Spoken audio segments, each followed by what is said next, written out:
के हजुरहरूलाई मेरो प्रपरली मेरो फेसहरू देखिरहेछ।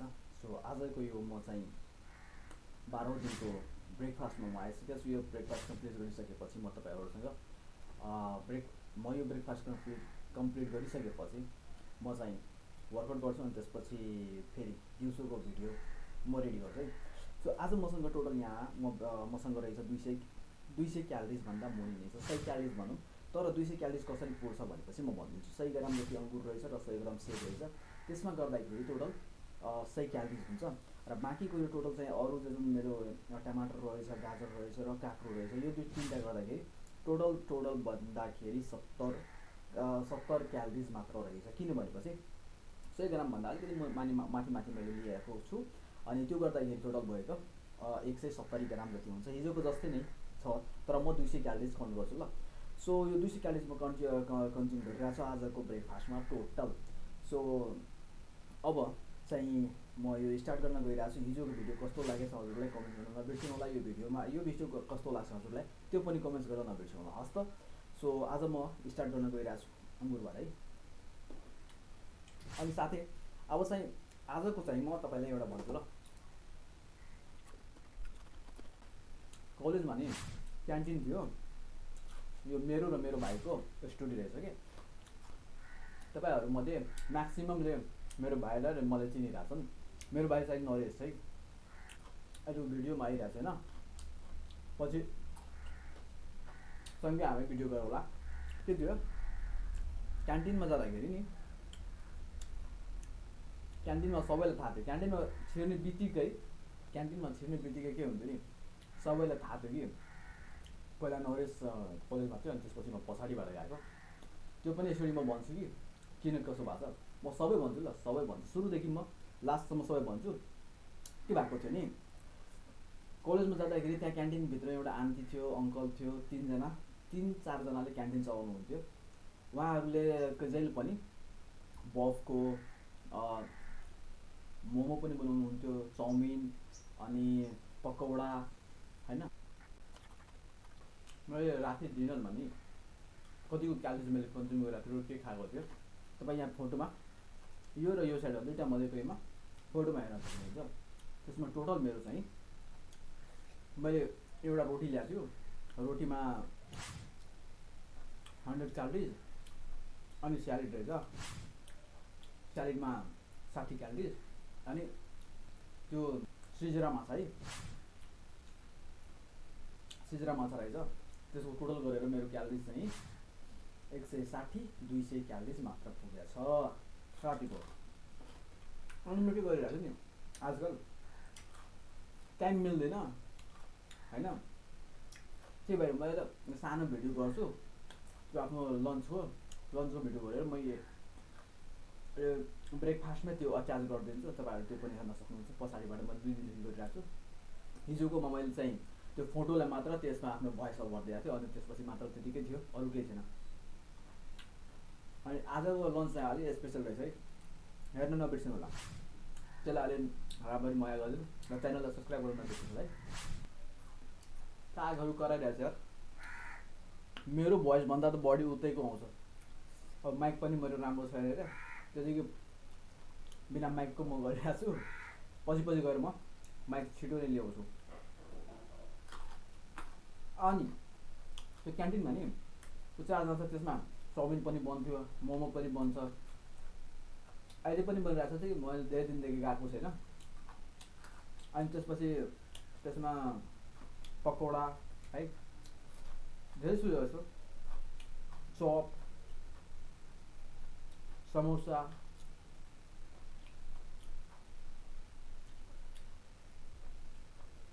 तर मेरो भाइले जहिले पनि खाने के थाहा छ तपाईँले, चाउमिन।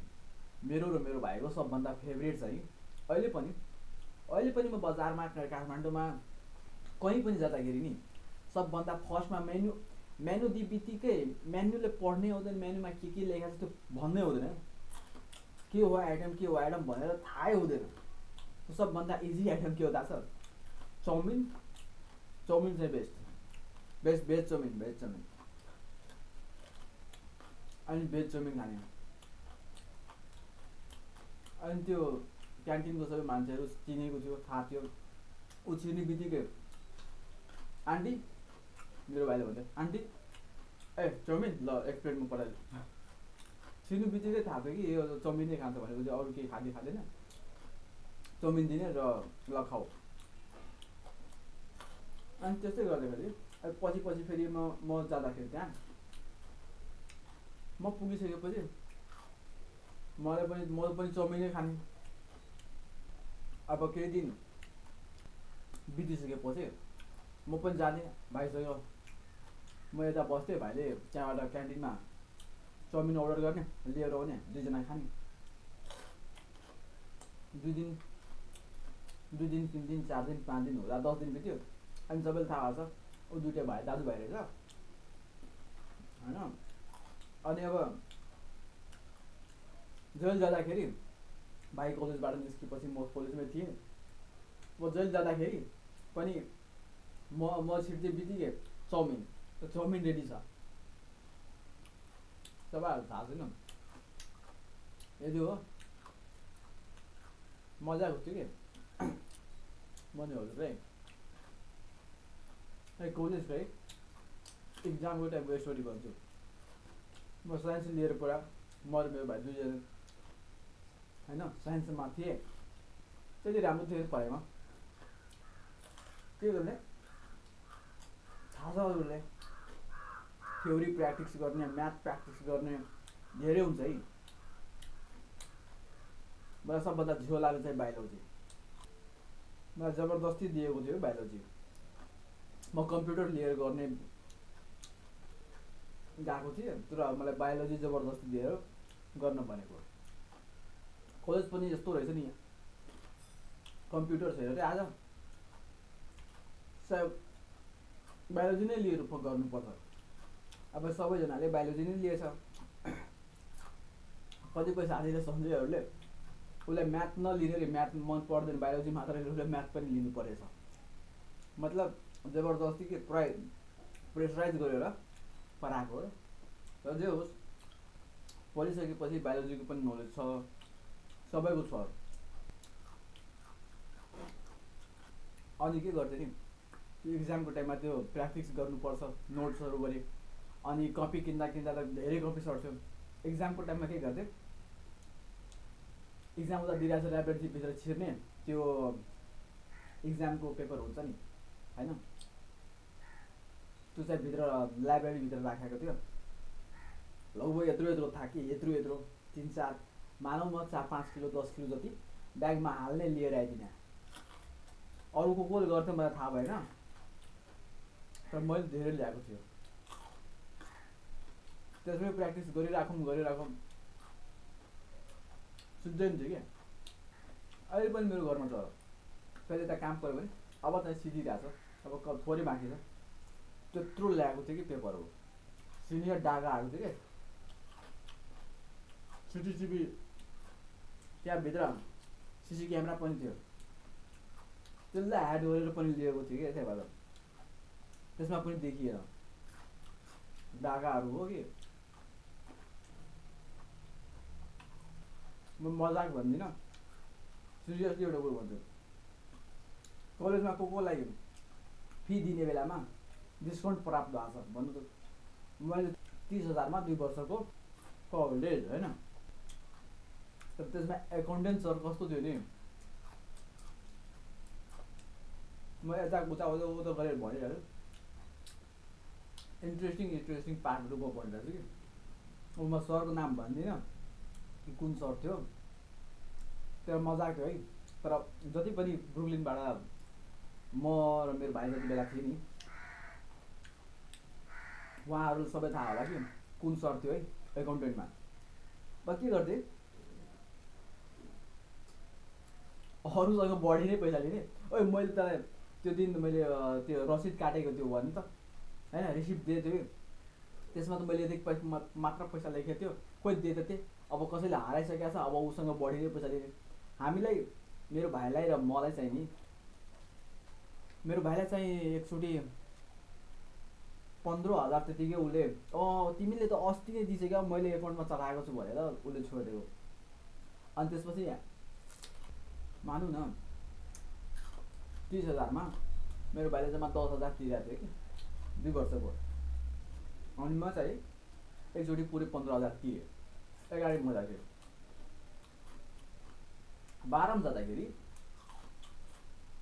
म चाहिँ नि पुरै 10,000 म बोकेर ल्याएको छु इक्जाम बेलामा। अनि म दिन्छु नि, त्यसपछि इक्जाम दिने मात्र ल्याएको बोकेर ल्याएको दिनलाई सोद्धाखेरि सर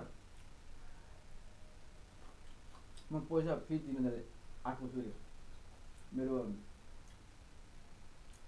एडमिट कार्ड दिनु। अनि भन्छ एकछिन ल, उहाँले चेक गर्नुभयो। चेक गर्दाखेरि तिम्रो 5,000 मात्र बाँकी छ, खोइ देऊ।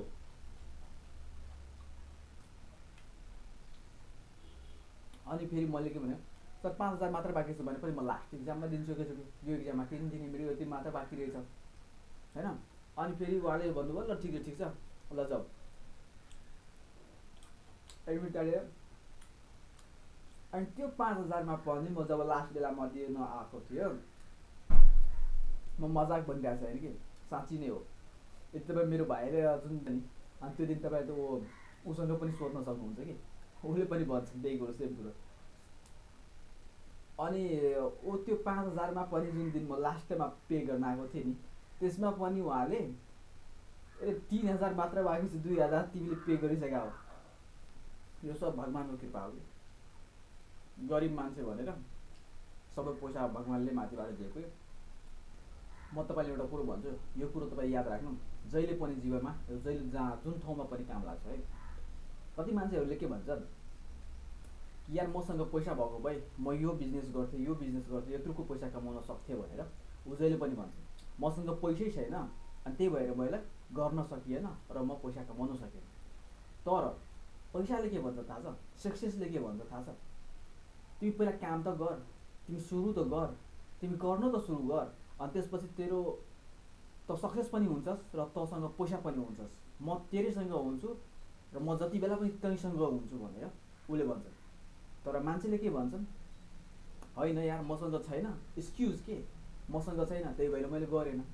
र सक्सेसले के भन्छ, तैँले गरिस् न त्यही भएर म तँसँग छैन।